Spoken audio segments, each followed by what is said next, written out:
Tundan na siya. Umikot na siyang tubig.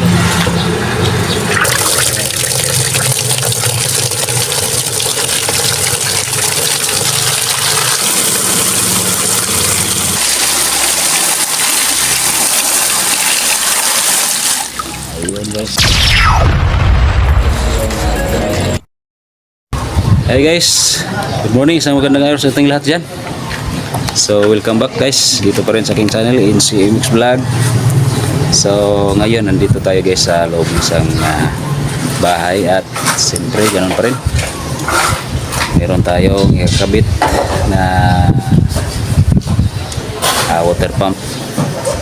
Isang shallow na water pump guys na may overhead tank. So nasa likuran natin yung tangke guys. Yan. 1,000 liters yan. Tapos ito yung kanyang poste. Yan. Doon natin papatong yung taas. Yan.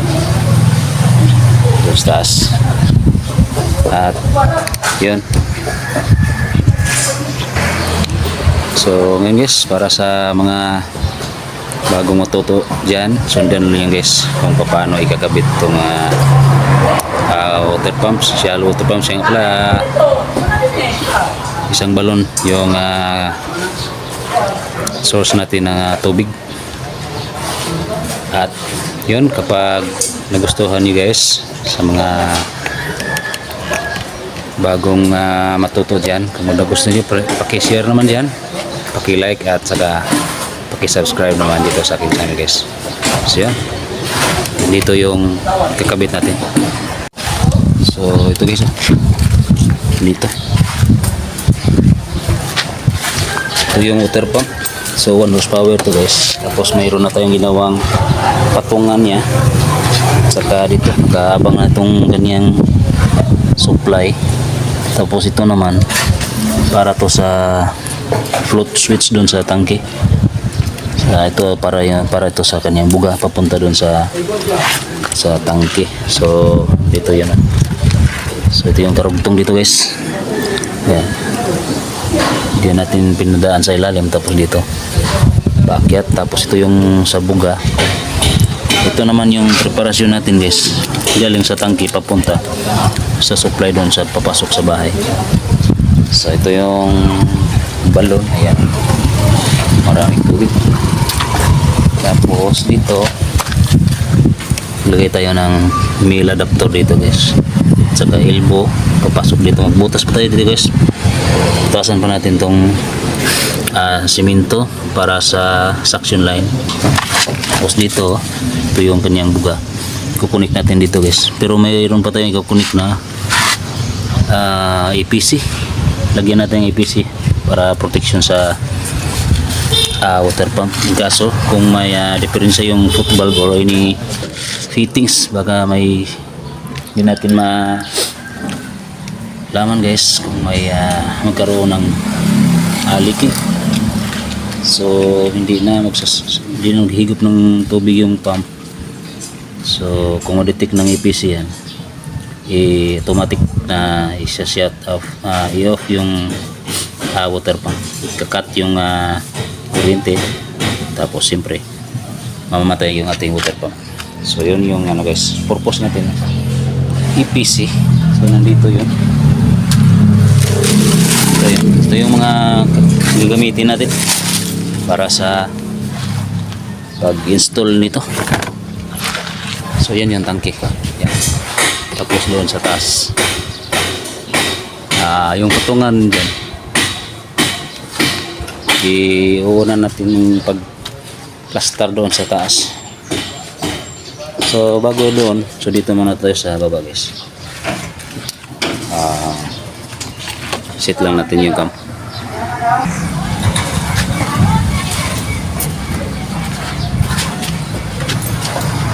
So yun guys, una natin ilagay yung EPC. Ayan. Yung EPC guys. Ganyan.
So guys, lagyan natin ng wire guys. So yung wire dito guys. Ito wire na ito. Tahan mo natin ito sa IPC.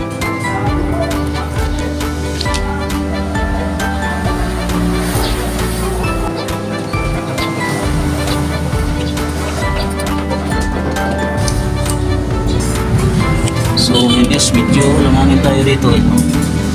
Dito, distansya lang dito. So ang gagawin natin dito guys, kung karoon kayo ng ganitong sitwasyon, bibend natin itong tubo na ito pagpunta dito. Bend natin ng 45, tapos bend naman natin ng 45 dito sa taas.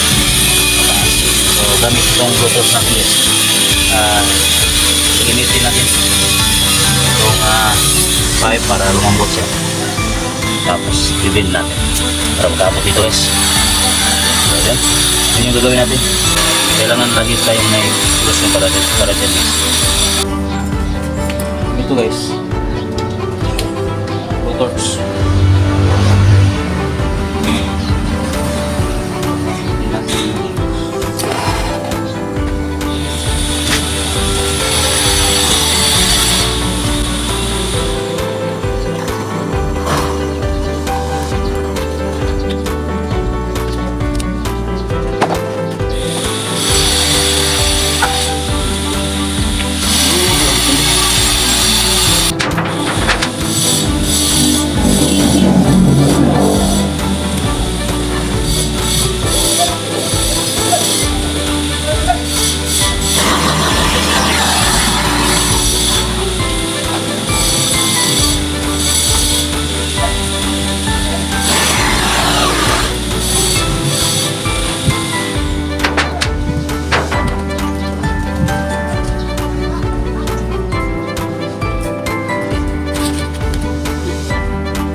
Guys, nakabit na natin yung wire mula sa supply.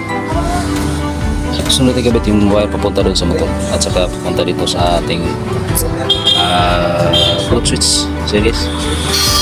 So guys, ito na kung pag-wiring natin dito guys. So may PC naman tayo. So tuturo ko sa inyo guys kung paano mag-wiring dito.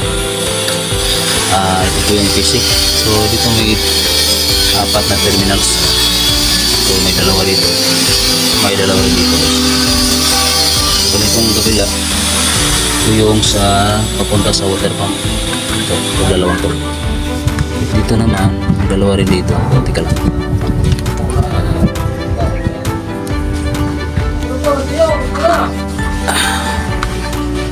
Yan. May mga rin dito guys. Yan. So itong isa, ito yung neutral. Ano yung isa? Sa line 1. Tapos dito naman, ito rin yung neutral. Tapos ito yung line 1. So yung dalawang to guys, yung dalawang itim dito. Ito yung galing sa supply. So itong dalawang to guys, galing to sa supply, galing mula sa breaker. So dalawa yan. Dalawang wire. So muntayan dito sa taas. Ayan. Para hindi kayo malito guys. Ito. So ito yung dalawang itim. Ito may itim. Ito may samang itim na. Ito yung isang itim. So yung isa ilagay natin dito sa isang terminal dito. Ito, dito sa line 1. So ito po yung line 1 guys.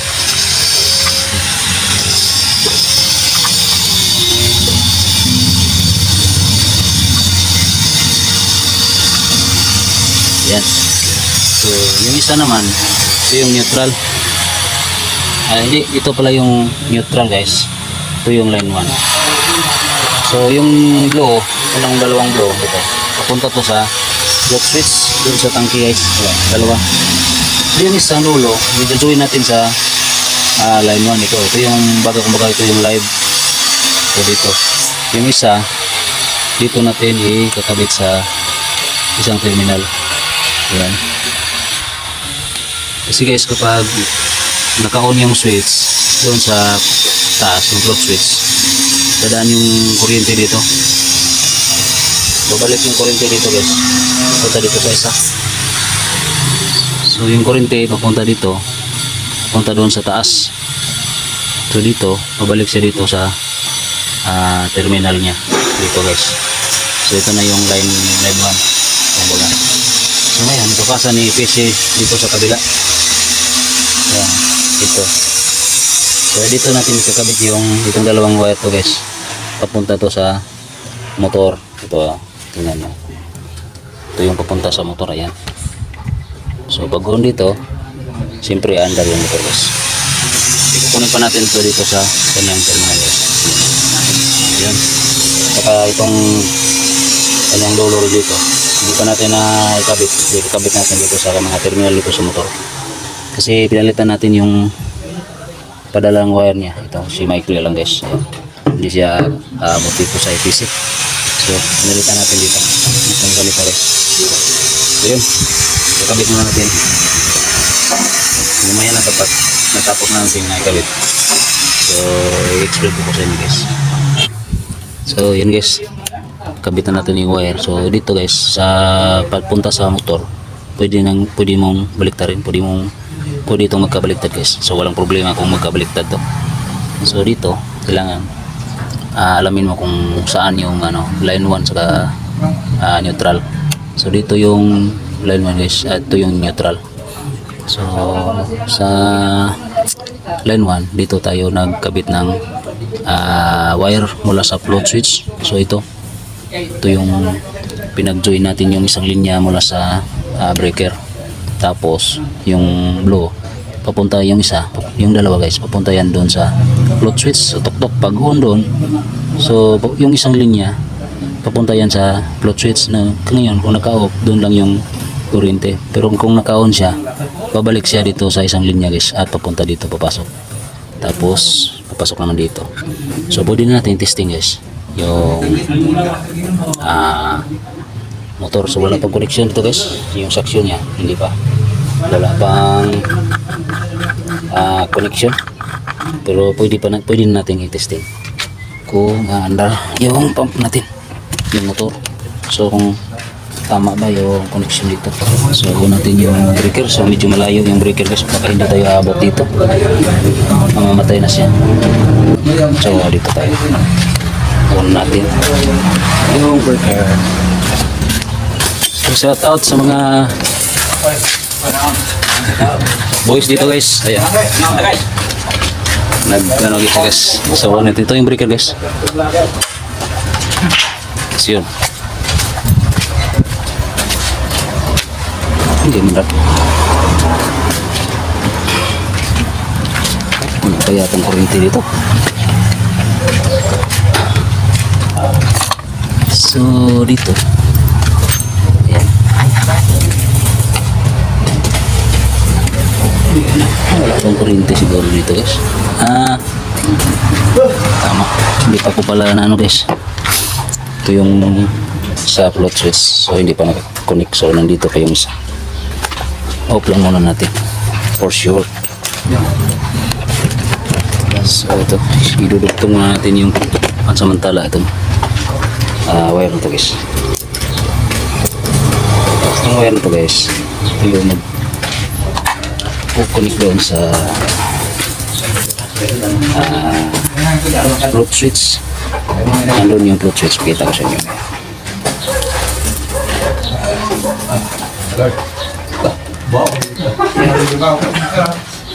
So, ikukunik muna natin ito guys. Yan, dalawa. Kukunik muna natin ito yung dalawang wire para kukunik yung kukunik dito guys. So, siyempre tuloy-tuloy yung daloy ng kuryente. So, walang putol. So, kaya nga ito maputol. Yung maputol dito guys, yung switch lang.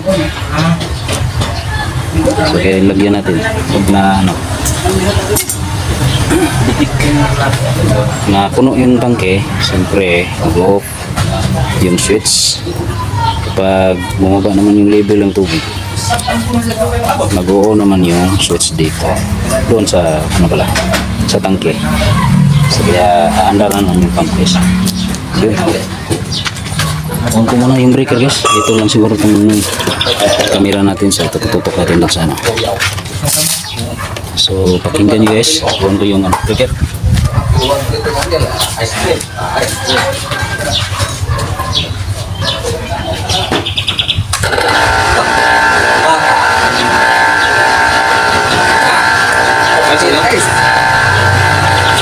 So yun guys, hindi pa yan higop.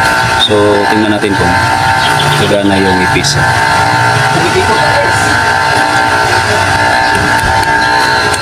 Ayun guys, gumana yung ipis natin.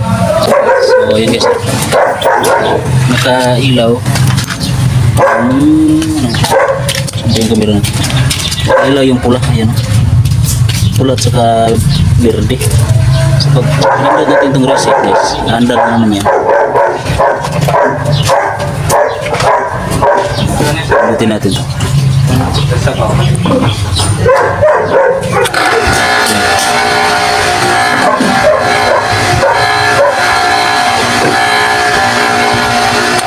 Yan, wala pa rin.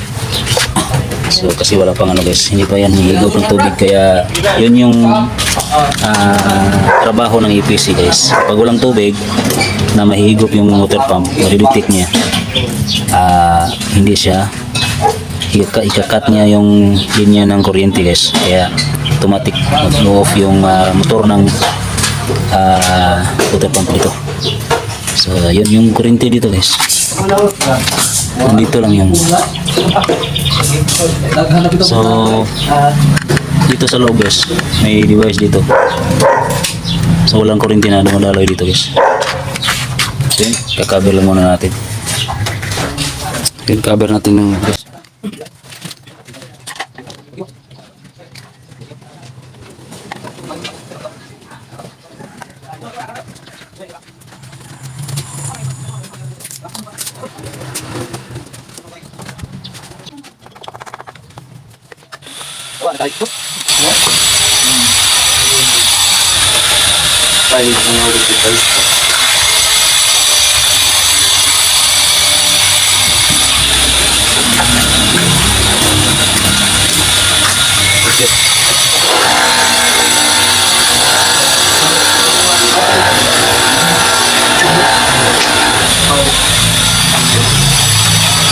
Okay, yung ipis natin guys. So yan guys, lagyan natin ng butas. Kabit na natin yung fittings. So yan guys, ipunit natin yung fittings dito. Lagyan natin fittings dito guys.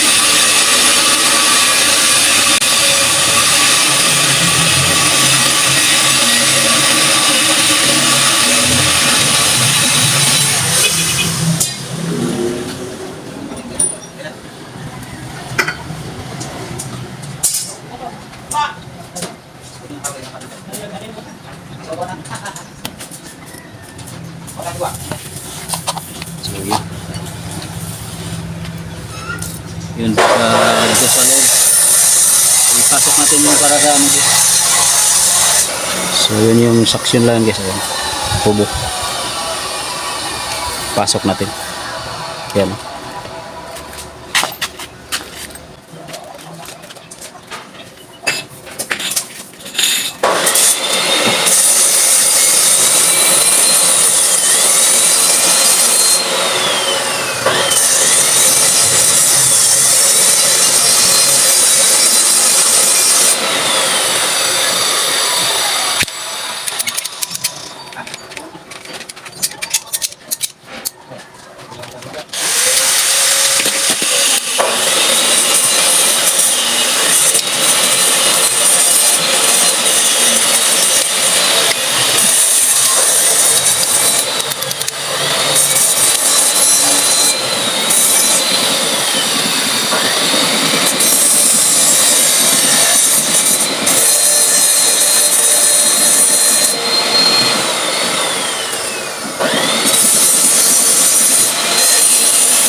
Okay guys, meron ng tubo dito.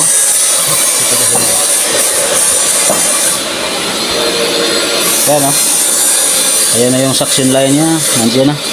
So bali halos isang length yung nakabaon sa tubig guys. So nasa halos 3 metro yung tubig. Or 10 feet. So dalawang length lang yung napasok natin dyan. Isa doon sa nakalubog sa tubig sa dito sa pataas.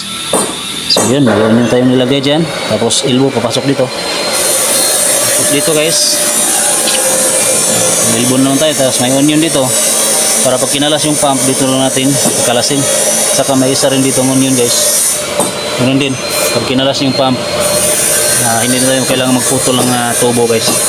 Tapos dito may EPC. Yung EPC papunta doon sa suction. Hindi, sa bugan niya papunta na yun doon sa tangke. So yun, mamaya guys, testing natin kung may tubig. Lagyan lang natin ang tubo dyan. So yun guys, ano po yung ano natin sa taas guys. Yan, dyan na yung ano guys. Yan ang tubo. So yung tubo niya, yun yung sa supply pababa, pasok sa bahay. So yung galing sa water pump, hindi pa natin nakabit kasi may ano pa dyan. May nakaharang ko dyan guys. So ngayon subukan muna natin to temporary guys. Ayan. So may itong ano na to, sana ito yung ano, yung katihan, yung prime inlet. So lagyan mo natin ng PE mail adapter para makapag-testing tayo at pasok yung tubig dito sa drum. Yan, dyan. So ready na yan. So on lang natin yung ano guys, breaker dito. On ko na guys. So done na siya. Naikot na siya yung tubig.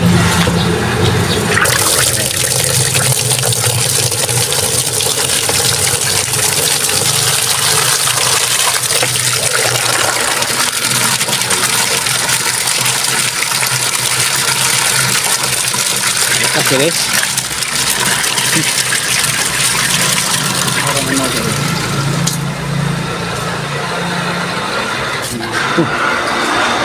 Ano nangyari?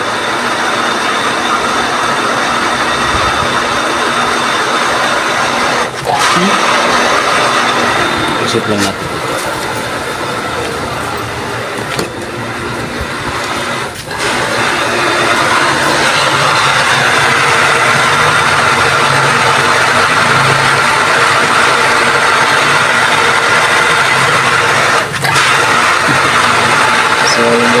Alam ko na kung bakit ganyan siya.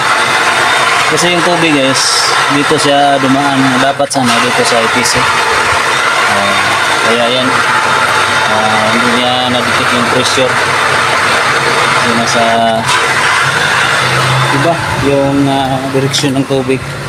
Kaya yan yung nangyari. So, abnormal lang yan kapag doon na natin ikabit yung tubig na. Pero pag ano natin, lagyan natin ng pressure.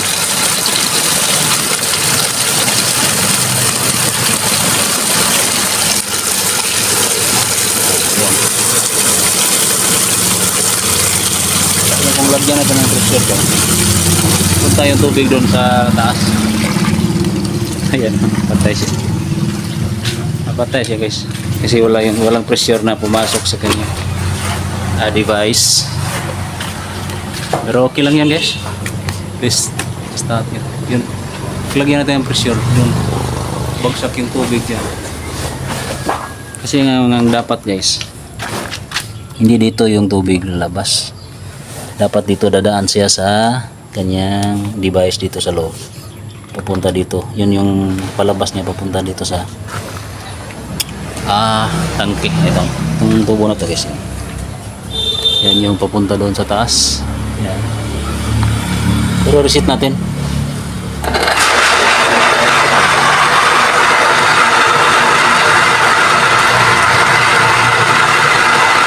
Ayan. Matay siya. So, yan. Nawala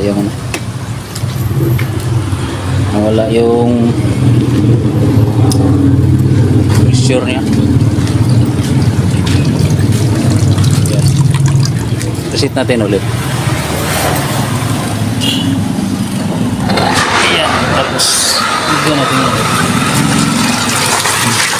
Lagyan natin ng pressure.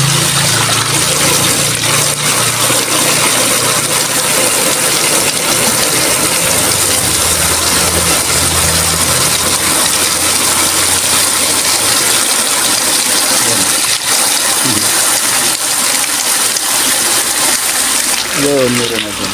Nalagak na rin siya.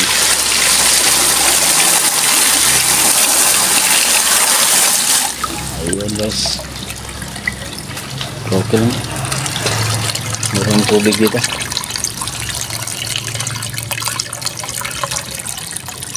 So bukas. Yan. Tatapusin natin yan guys. Yan.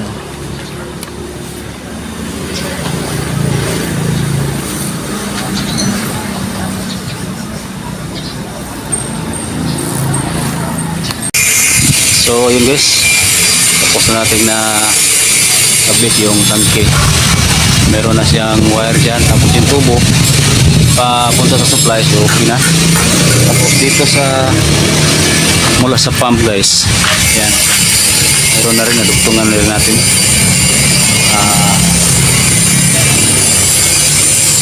Dito tayo sa kabila guys.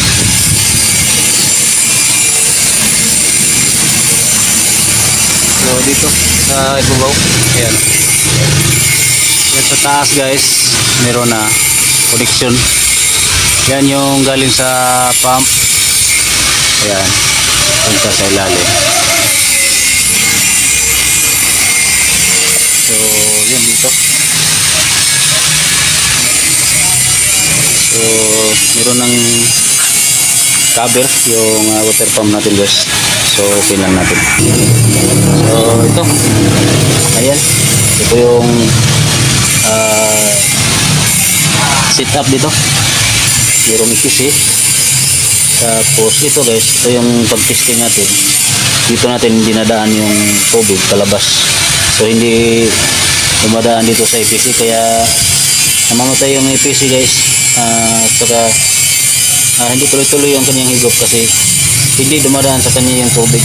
So siyempre, dahil walang pressure na dumadaan sa kanya, i-off niya, ikakat niya yung linya ng kuryente, kaya mamamatay yung water pump natin. So ngayon, tinakpan natin kasi guys, ito guys, ito yung pang dito tayo magkakati kung minsan walang tubig, kung magloko yung football, pag ni-repair natin. So dito tayo magsasali ng tubig papunta dito sa ating water pump. So ngayon, nakakonect na siya. So pag andar dito guys, dito na dumadaan yung tubig. So tuloy-tuloy na yung andar ng water pump natin guys. So subukan natin on yung breaker. So ito, andyan yung nalabas lang natin para yung hangin papasok doon yung kanyang cooling system. So on natin yung breaker guys.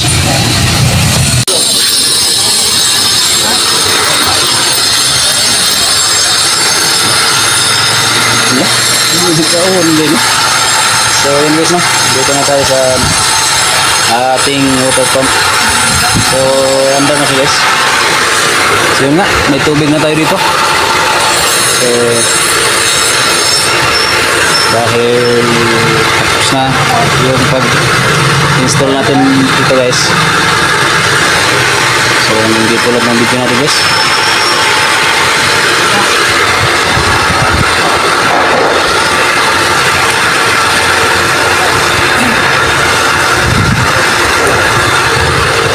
Ayan guys.